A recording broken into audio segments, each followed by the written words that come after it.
Dzień dobry Państwu. Dzień dobry. Serdecznie witamy widzów konferencji, widzów i uczestników konferencji. Zanim powiemy Państwu, gdzie znajdujemy się dzisiaj, skąd do Państwa nadajemy, chciałbym przedstawić naszych uczestników, panelistów. Ze mną jest Łukasz Łuszczak. Łukasz, powiedz o sobie kilka słów. Dzień dobry, Łukasz Łuszczak, konsultant Sandlera, a pasjonat pszczelej organizacji i rodziny pszczelej. I Marek Sokołowski. Dzień dobry, Marek Sokołowski, pracuję w firmie Oracle, zajmuję się rozwiązaniami chmurowymi. Ja nazywam się Michał Mular, również pracuję w firmie Oracle i zajmuję się technologią i wykorzystaniem rozwiązań chmurowych w takich właśnie ciekawych projektach, o jakim dzisiaj opowiemy. Ale zanim przejdziemy do opowiadania o projekcie, znajdujemy się, proszę Państwa, w Warszawie, w dzielnicy Dolny Mokotów, gdzie wokół nas znajdują się wysokie bloki, mnóstwo mieszkańców, którym absolutnie nie przeszkadza to, co dzieje się za nami. Szanowni Państwo, znajdujemy się w pszczelarium. Bardzo dziękujemy Kamilowi, że zechciał nas dzisiaj gościć naszym nagraniem do webinarium.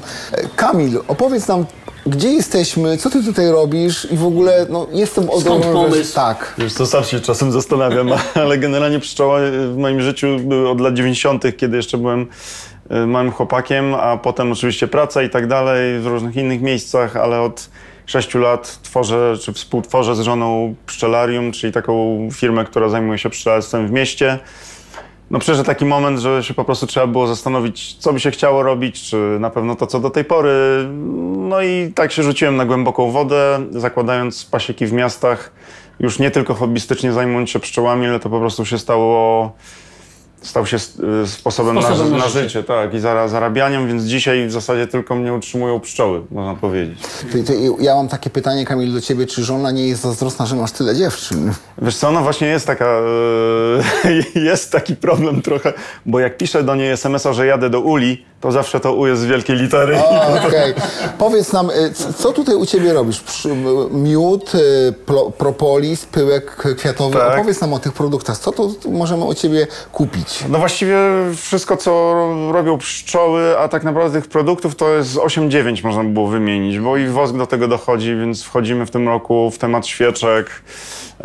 Nawet można powiedzieć, że białko się pozyskuje w formie albo mleczka pszczelego, czyli to jest najbardziej taki odżywczy produkt od pszczół, a być może za parę lat będziemy jedli czerw trutowy, czyli poczwarki pszczół smażone na przykład na grillu albo na patelni. Kto wie, jaka będzie dostępność, że tak powiem, tego produktu. Ale no, głównym naszym produktem, który jest w sprzedaży, to jest miód, chociaż w tym roku jest go zdecydowanie mniej, więc zobaczymy, jak duża będzie dostępność. Natomiast tego miodu pozyskujemy no, około 4 ton z Warszawy, tak normalnie, bo tutaj funkcjonuje 130 uli, plus mamy pasieki poza Warszawą w miastach takich jak Katowice, Trójmiasto, Poznań, no i jeszcze tam parę innych. Warszawiacy, miód śródmiejski, must have, naprawdę. Gdzie można kupić? Albo miód warszawski, ale zanim gdzie kupić, to mam pytanie. Jako kolega po fachu, jak sobie radzą pszczoły w mieście? No właśnie paradoksalnie super. Znaczy też mi się wydawało, że może tu będą jakieś problemy, ale widzę wręcz przeciwnie, tak, że na wsiach pszczoły potrafią mieć zatrucia od oprysków. W Warszawie mi się to jeszcze nie zdarzyło. W Warszawie zbieram średnio z ula więcej niż na wsi, co jest dla pszczelarza jakby najlepszą oznaką tego, że pszczoły są zdrowe. Z dobrej kondycji. Tak, bo pszczoły chore no, nie przyniosą do ula nic albo niewielkiej ilości.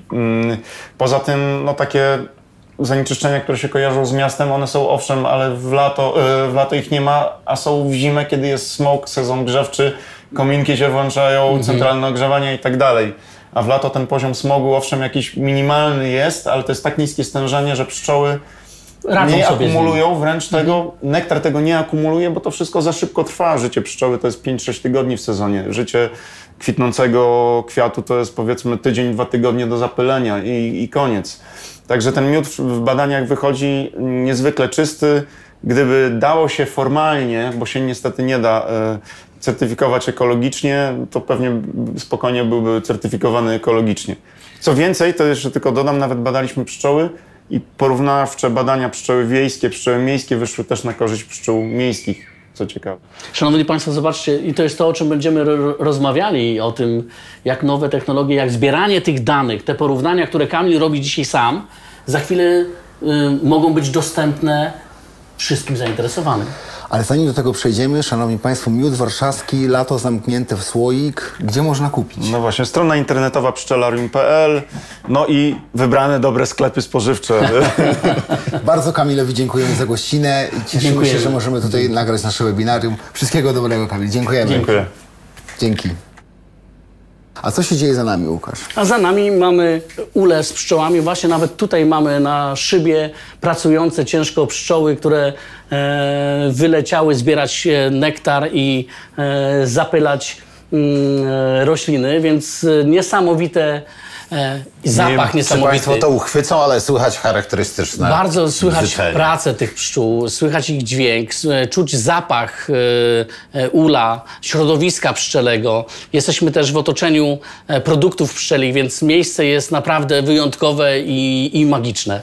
I znajduje się w centrum Warszawy, tak jak wspomniał Michał. Tak, centrum Warszawy. I teraz pytanie, bo te pszczoły, które tutaj żyją w tych ulach, one muszą gdzieś latać, żeby się pożywić. Jak to się mówi profesjonalnie, na pożytek. Tak. I teraz pytanie, bo pszczoła ma promień działania 5 km. Jak tutaj sobie pszczoły mogą radzić w takim dużym mieście? Przecież jest ogromne zanieczyszczenie środowiska, dużo hałasu, jest duże stężenie CO2. Jak sobie pszczoły z takim czymś radzą i czy w ogóle ten miód, który tu jest produkowany, czy on Jest zdatny do spożycia. I słuchajcie, tutaj mamy pewien paradoks, dlatego że pszczoły doskonale radzą sobie w środowisku miejskim. Tutaj mamy produkty, które są wytworzone właśnie przez pszczoły pracujące w miastach. Pszczoły zostały uznane za najważniejszy gatunek na Ziemi. I nie ludzie? Nie ludzie. No nie. Tu wszystkich nas dziwię. Nie jesteśmy to my ludzie. Powód jest bardzo prozaiczny. Na tą chwilę Ziemia poradzi sobie bez ludzi, natomiast nie poradzi sobie bez pszczół. Nawet pewnie lepiej sobie poradzi. Słuchajcie, ja czytałem takie statystyki, że około 80% produkcji żywności zależy właśnie od pszczół. Pszczół od zapylaczy. Tak, jeśli pszczoły wyginą, to my jako ludzie no właściwie nie będziemy mieli co jeść. Jak bułka i kotlet, to mi się takie skojarzenie pojawia bez żadnych dodatków i to naprawdę świetnie pasuje.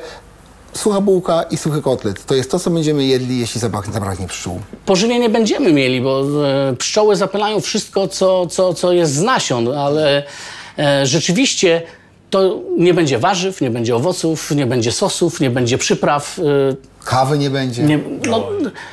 To pożywienie będzie bardzo jałowe i bardzo bez smaku, więc tu nawet nie chcę w to wchodzić. Nawet myślę, że właśnie dlatego się tutaj spotykamy, żeby nie dopuścić do sytuacji, żebyśmy rozważali, co będzie, gdy nie będzie pszczół, tylko co będzie i w jaki sposób Co zrobić, żeby, nowe technologie, żeby te pszczoły przetrwały. Żeby te pszczoły przetrwały, w jaki sposób możemy wspierać, monitorować i jakimi różnymi akcjami jesteśmy w stanie pomagać zapylaczom na całym świecie. Tak, aby lepiej z pszczołami koegzystować. Zanim zaczniemy im pomagać, to wydaje mi się, że na początku powinniśmy się dowiedzieć, co jest nie tak, gdzie jest problem. Żeby to zrobić, żeby zgromadzić tą wiedzę i informacje potrzebne do właściwych decyzji związanych z prowadzeniem pasieki, to najpierw musimy te pszczoły monitorować. I właśnie u podstaw tego projektu, o którym dzisiaj Państwu opowiemy, leży dokument ONZ, który mówi o tym, że aby zachować dobrostan globalny zapylaczy, należy je przede wszystkim monitorować, żeby odpowiedzieć sobie na pytania, co z nimi jest nie tak. I teraz właśnie monitorowanie i technologia, którą mamy w tej chwili, dysponujemy jako ludzie, pozwala nam naprawdę na bardzo dokładny monitoring tych pszczół, ich zachowania i robimy to w ramach tego projektu nie tylko w jednym kraju, ale na całym świecie. Dlaczego? Dlatego, że ta różnorodność biologiczna wokół nas jest ogromna, a co mówić o całym świecie? No, możemy sobie porównywać, jak zachowują się pszczoły w Polsce, możemy porównywać, jak zachowują się pszczoły w Indiach. Jak to zrobić? Marku, czy są jakieś technologie, które możemy do tego wykorzystywać, żeby porównywać zachowanie pszczół? Bo to wydaje się być mocno abstrakcyjne. Oczywiście, że są technologie związane z analizą danych, ponieważ dzisiaj możemy w zasadzie mierzyć wszystko. Kiedyś, aby coś mierzyć, potrzeba było bardzo skomplikowanego urządzenia, przede wszystkim o ogromnych gabarytach. Dzisiaj urządzenie do pomiaru kilku różnych parametrów można zmieścić w zasadzie w każdej z kieszeni. Już w tych skrajnych przypadkach to urządzenie jest prawie niewidoczne dla człowieka. Czyli ono jest przyczepione do pszczoły? No, aż tak bym nie szedł, natomiast jesteśmy w stanie bardzo precyzyjnie mierzyć to, co dzieje się w ulu. Tam, gdzie mamy jakieś stacjonarne stanowisko, tam, gdzie możemy rozłożyć swoją aparaturę pomiarową, gdzie w pewnych miejscach możemy przyczepić te sensory, tam jesteśmy w stanie to mierzyć. Ciekawe pytanie, Marku. Właśnie, super. Łukasz, co byś ty jako pszczelarz powiedział o tym, jakie informacje z ula dałyby ci taką wiedzę, żebyś ty mógł tym swoim dobrostanem tych pszczół lepiej zarządzać? Okej, zanim na to odpowiem, bo zapomnę swojego pytania, które mi się pojawiły, a dla mnie to jako pszczelarza będzie bardzo interesujące. I tu pytanie do Marka. Marek, powiedz mi, czy te dane, które będą pozyskiwane, i tu odpowiadając na twoje pytanie dotyczące wilgotności, temperatury, dźwięku, otoczenia ula, nie tylko tego, co jest w środku, czy te dane będą jakoś segregowane już tam na miejscu, czy właśnie chodzi o to, żeby one były pobierane... Zwykle podejście, jakie się stosuje, to po prostu mierzenie i wysyłanie tego do jakiegoś podsystemu dyskowego, czyli tam, gdzie jest dużo miejsca, gdzie można te dane składować i dopiero z tych tak zwanych surowych danych można wydobywać to, co nas interesuje. Tak, aby czegoś nie zgubić. Szanowni panowie, no dzisiaj jest tak, że człowiek bardzo często podchodząc do analizy danych, on jeszcze nie wie, co tak naprawdę uzyska. No właśnie, tych danych jest bardzo dużo, dlatego też... Muszą być w odpowiedni sposób składowane. Zwróćcie proszę uwagę na to, jakie dzisiaj mamy możliwości związane z transmisją danych. Czyli mamy porozkładane ule, nawet na bardzo dużym obszarze. Jesteśmy w stanie w sposób automatyczny te dane zrzucić do jednego miejsca. Czyli dane są w jednym miejscu, które następnie mogą podlegać analizie. To ja mam takie pytanie, bo mówicie o danych, a Łukasz, bo ty jesteś pasjonatem pszczelarstwa. Z twojego punktu widzenia, jakie dane o tym ulu mogłyby wnieść jakąś wartość dodaną do twojego zarządzania dobrostanem twoich pszczół? Pierwsza rzecz jest taka, że pszczoły radzą sobie bardzo dobrze beze, bo one rzeczywiście analizują i są takimi owadami, które są w ciągłym badaniu i analizowaniu kondycji wszystkiego, co się wokół nich znajduje. Czyli one są takimi czujnikami? One są bardzo dużymi czujnikami. My pszczelarze widzimy poprzez zachowania matki, rodziny pszczelej, pszczół, że coś może się dziać niepokojącego w ulu lub gdzieś w otoczeniu, czy z pożytkiem, czy chociażby z matką. Ale jest mnóstwo rzeczy, które bardzo częstym i dzisiaj w związku z pogodą i z tą różnicą pogodową, jaką mamy. Ten rok na przykład był taki, że była bardzo, ale to bardzo sucha wiosna i pszczoły nie mogły dojść do pełnej kondycji. Teraz mamy... Z kolei ulewy, które wypłukują i nektar, i pszczoły też nie wylatują podczas ulewy, więc... zjadają to, co nazbierały, czyli te swoje zapasy. Myślę, że monitorowanie właśnie tych danych, co się dzieje, w jaki sposób przewidywać pewne rzeczy. Ale powiedz mi konkretnie i właśnie nie wiem, bo to takie dane... To, co powiedziałem, temperatura, dźwięk, wilgotność, nie wiem, może waga... No ale poczekaj, ale ten dźwięk w ulu, co ten dźwięk może nam powiedzieć? Pszczoły się komunikują. Nawet Nagrodę Nobla dostał Karl von Frisch za to, że opisał taniec pszczeli, czyli komunikację pszczół. One komunikują się na kilka sposobów. To jest właśnie po takim plastrze, gdzie one są w ulu i robią drgania, gdzie pokazują dokładnie, gdzie znajduje się pożytek w odległości od ula.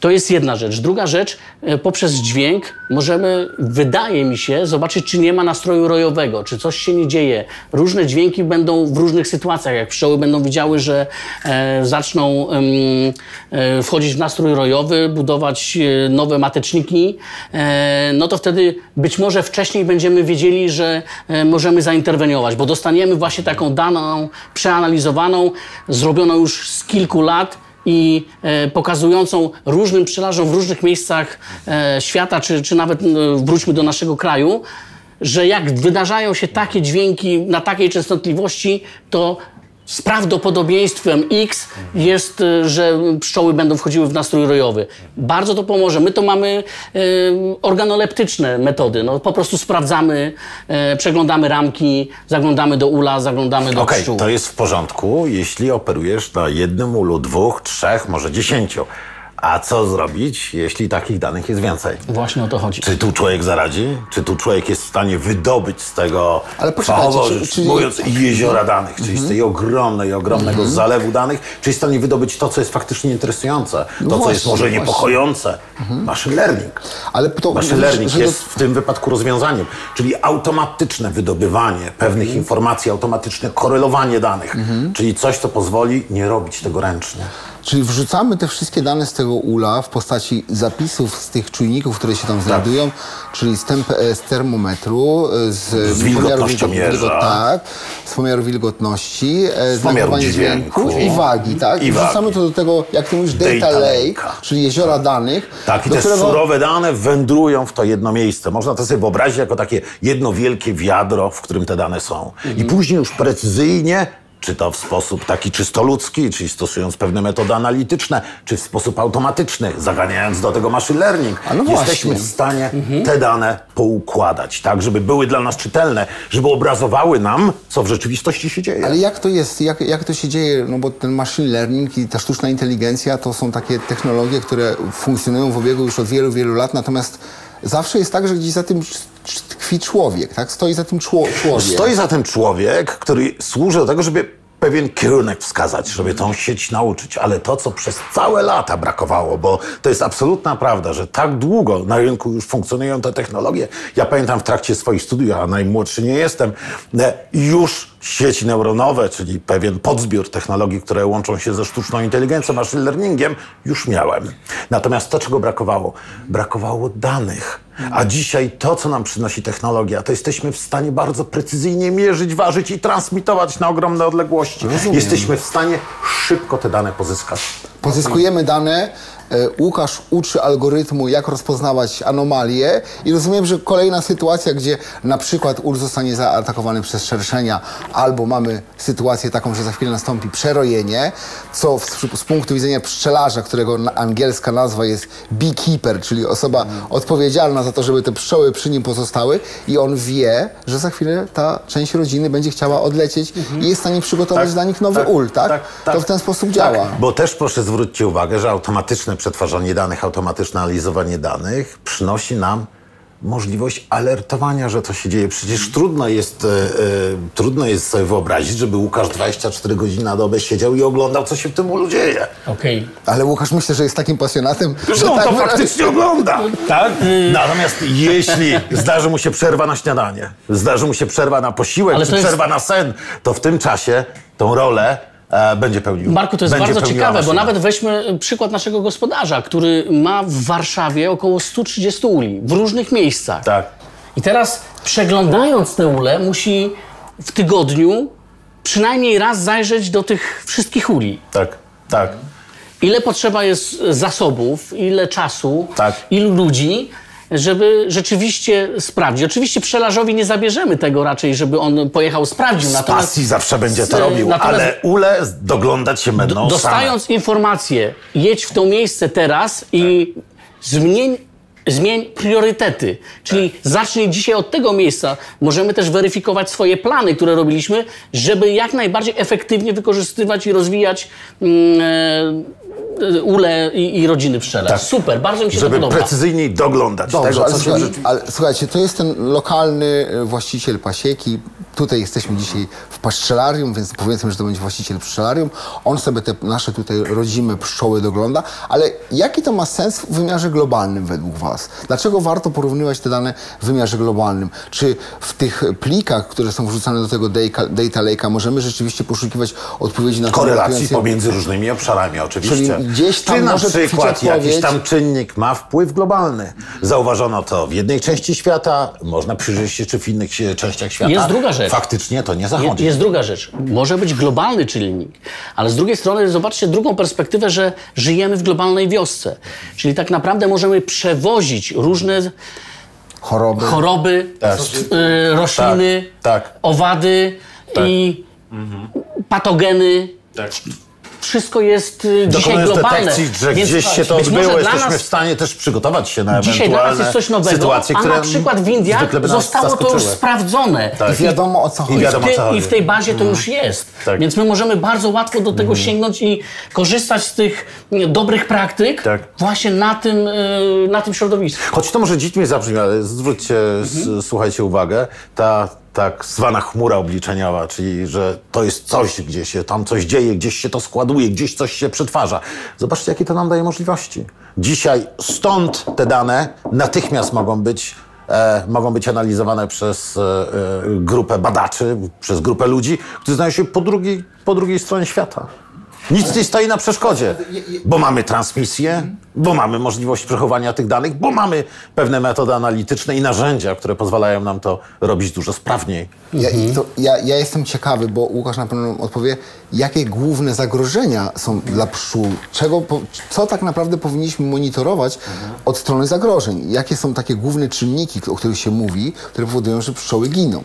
W tej chwili takie 4 podstawowe, które zostały wyszczególnione, to są pasożyty, pestycydy, patogeny i pożywienie jednorodne, monokultury, brak pożywienia, czyli takie słabe pożywienie. No, zobaczmy na nasze podwórko.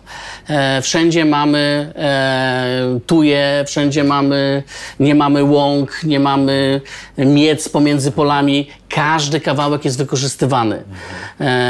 Monokulturowe roślinności... Mógłby być wykorzystywany, mógłby. Bo co widzimy przy drogach? Suchą trawę. Co widzimy przed biurowcami? Słuchajcie, suchą trawę. Pandemia, ja mam refleksję, bo pandemia pokazała jedną bardzo ciekawą rzecz. Jechałem teraz do Katowic i słuchajcie, jadę autostradą, przez to, że nie mieliśmy żadnych możliwości w związku z pandemią na to, żeby zajmować się koszeniem i innymi rzeczami. Zwróćcie uwagę, jak dzisiaj wyglądają autostrady i te pasy zieleni, które są przy autostradach. Tam jest jedna wielka roślinność. Tak. Roślinność, która naturalnie nie przeszkadzaliśmy, pokazała, że jest zrobiła co swoje. Tak? Natomiast to jest jedna perspektywa. Druga perspektywa, te zagrożenia są naprawdę dla pszczół bardzo istotne. I dlaczego na przykład owady, szkodniki, przeciw którym robimy opryski, żeby jest nas dużo na świecie, musimy sobie jakoś radzić z tą, żeby wyżywić tylu ludzi. Jaka jest zależność pomiędzy tym, że pszczoły giną, a owady, które są coraz silniejsze, przed którymi powinny się uodparniać, pszczoły też powinny się odparniać? No właśnie nie. Problem polega na tym, że to zależy od relacji, jaką mają poszczególne owady z rośliną. Jeśli chodzi o owady, które są szkodnikami, roślina się przed nimi broni. I to, co najlepsze, zamyka. Pszczoły, zapylacze, różnego rodzaju zapylacze. Są zapylacze takie jak czmiele, które potrafią wibrować po to, żeby kwiat się otworzył, żeby można było go zapylić. Więc to jest ta pewna symbioza. Natomiast dla tych owadów rośliny dają wszystko, co najlepsze. To, co mają w środku. Jeżeli zostały nasączone szkodliwymi czynnikami, to bezpośrednio dociera to do pszczół i dlatego pszczoły giną. Bo to pytanie mnie zawsze nurtowało. No skoro szkodniki się uodparniają, to czemu nie odparniają się pszczoły, nie? To jest bardzo istotne, więc tutaj też możemy zbierać te dane. No, oczywiście pszczoły giną masowo w tej chwili. Myślę, że nowe technologie też mogłyby rzucić nowe światło. Dlaczego? My na razie domniemywamy, że może być tak z takiego czy innego powodu. Natomiast dzięki właśnie takiej globalnej wiedzy, bardzo 24 godziny na dobę, bo to też jest, że my widzimy to cały czas, nie wyrywamy wyrywków. Wtedy możemy z tych danych wziąć to, co jest istotne. To, co jest istotne, Bo mówiliśmy o tym, że monitorujemy to, co się dzieje w ulu, tym mikroświecie pszczół, ale ważny jest też ten makroświat, czyli ten świat zewnętrzny. To, co się tam dzieje, czy używano jakichś pestycydów i w jakich godzinach, jakiego rodzaju, jaka była temperatura powietrza, jakie było skażenie środowiska. Szanowni Państwo, to są informacje, które wszystkie razem zbierane pozwolą nam być może odpowiedzieć na pytanie, dlaczego pszczoły giną. I na pewno dadzą pełniejszy obraz tego, co się w rzeczywistości dzieje. I tym właśnie zajmuje się The Wellby projekt, który został zainicjowany w Wielkiej Brytanii, w Londynie. W tej chwili w projekcie biorą udział 3 kraje. To jest właśnie Wielka Brytania, to są Węgry i to są Indie. Firma Oracle z tym projektem współpracuje od strony technologicznej, to znaczy dostarczamy to, o czym mówił Marek, czyli wszystkie te narzędzia do gromadzenia danych, do ich analizy i potem do przekazywania tym hodowcom pszczół, czyli pszczelarzom, tych informacji zwrotnych, tak żeby oni też mieli na swoim smartfonie, że ich dobrostan, ich pszczół w rankingu na przykład do innych dobrostanów w Polsce wygląda tak i tak i co on mógłby jeszcze więcej zrobić, żeby tym swoim pszczołom pomóc. My bardzo byśmy chcieli, żeby Polska do tego projektu przystąpiła, żeby również nasz kraj był uczestnikiem tego globalnej sieci wirtualnych uli, bo tak naprawdę takie wirtualne ule zapisane w przestrzeni gdzieś tam w chmurze, to tak naprawdę nie jest innego jak coś, co się nazywa digital twin, prawda? Tylko w odniesieniu do pszczół, prawda? Bo mamy ten ul, który jest gdzieś tam zapisany. Jest fizyczny, tam gdzie on faktycznie istnieje, tam gdzie jest to życie i mamy cyfrowy tego obraz. Tak. To teraz słuchajcie, jeszcze na koniec chciałbym was zapytać o taką rzecz. Jak waszym zdaniem, oprócz tego, że taki projekt monitoruje i daje odpowiedź wąskiemu gronu zainteresowanych, czyli właśnie pszczelarzom, analitykom, ludziom odpowiedzialnym za ochronę środowiska, co robić, żeby te zapylacze nie ginęły, ale co my, jako zwykli ludzie, jako zwykli mieszkańcy miast możemy zrobić, żeby tym owadom pomóc? Łukasz, do ciebie pytanie. Słuchajcie, no i to jest genialne i bardzo się cieszę, że jesteśmy w tym miejscu, dlatego że zobaczcie, te wszystkie miody, te wszystkie produkty są z okolic tutaj, stąd, z miasta. Są pyszne. Są pyszne. Myśmy zrobili taką akcję już, Michał, wspólnie na jednym portalu społecznościowym z łąkami kwietnymi Posiej łąkę w mieście. Naprawdę jest bardzo dużo rzeczy, które możemy zrobić oddolnie. Sadzić rośliny miododajne. Dzisiaj w dobie informacji tych, jakie to są rośliny, jakie warto sadzić na balkonach, przed domami, naprawdę możemy robić bardzo dużo rzeczy, ale zobaczcie też na inną rzecz. Jeśli chodzi o tą ochronę środowiska, o której też rozmawiamy i która będzie interesowała nie tylko tych pszczelarzy. I myślę, że te dane, bo to zwróciłeś, tak mi się wydaje, jeden bardzo ważny wątek, to będzie interesowało korporacje, będzie interesowało banki, będzie interesowało przemysł. Dlatego, że my jesteśmy w pewnym układzie. Tu nie da się wykluczyć jednego. Będziemy musieli dostosowywać, więc tak naprawdę tą wiedzą powinien być zainteresowany każdy mieszkaniec tej planety. A z kolei nowe technologie pozwolą nam dzielić się tą wiedzą w bardziej efektywny Właśnie sposób. o to chodzi.